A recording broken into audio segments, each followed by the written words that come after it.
Dans un petit village en Afrique de l'Ouest vivait un jeune étudiant nommé Seydou.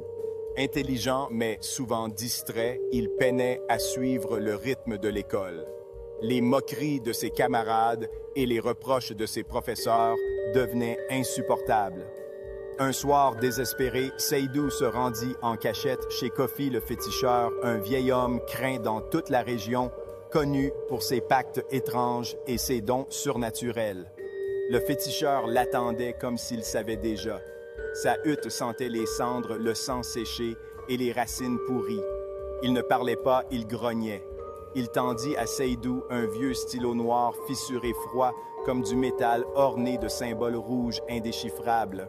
Seydou contempla le stylo, son esprit se remplissant de questions.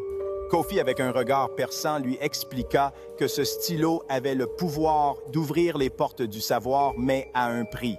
Seydou hésita, pesant les conséquences de ce pacte mystérieux qu'il était sur le point de faire. Chaque mot écrit avec ce stylo te donnera compréhension et sagesse, murmura Kofi, sa voix résonnant comme un chuchotement à travers la hutte. Mais Kofi ajouta également, n'oublie pas, le savoir vient avec des sacrifices. Prends garde à ce que tu choisis d'apprendre. Les jours suivants, Seydou se transforma. Les mots jaillissaient de son esprit comme s'il avait accès à un réservoir infini de connaissances. Ses devoirs étaient impeccables, ses examens brillants. Il était devenu le meilleur élève de sa classe, acclamé par les professeurs et craint par ses camarades. Mais chaque dimanche, il luttait contre le sommeil, fixant l'horloge avec une intensité croissante. La peur de perdre la force du stylo devenait obsédante.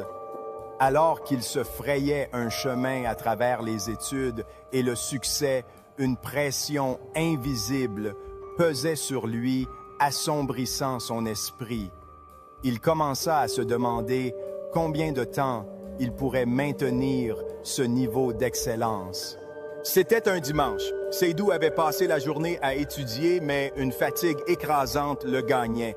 À 5 heures du matin, ses paupières pesaient comme des pierres. Il luttait pour rester éveillé.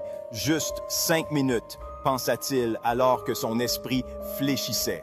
Soudain, une présence l'enveloppa, une angoisse s'intensifiant autour de lui.